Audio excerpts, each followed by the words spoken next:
Kama kuna kitu kinatutesa sisi ni maagano. Ndio maana katika familia zetu hatujui kwamba wazee au mababu waliotangulia waliabudu miungu gani. Kuna vile walienda mbele za miungu wakatoa matamko, wakasema nyie miungu, nyie mababu, tunawakabidhi hichi kizazi mkilinde. Waliweka elimu yetu kwa miungu, na ndio maana leo tunakuja kuwa wakubwa.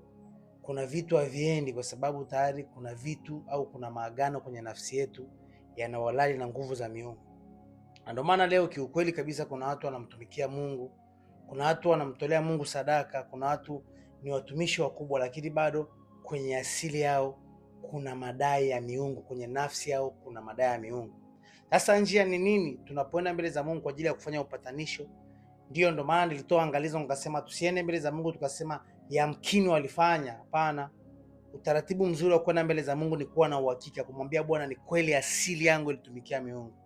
Walikuacha Mungu mkuu, Mungu Adonai, wakatumikia miungu, wakatumikia mababu. Walipopata shida walienda kwenye makaburi wakaongea na wafu. Maana leo Bwana, nafsi yangu kwenye uhusiano ina shida, ndio maana nafsi yangu kwenye biashara ina shida. Kuna vitu ambavyo tukivijua Mungu anaenda kutusaidia na maisha yetu yanabadilika.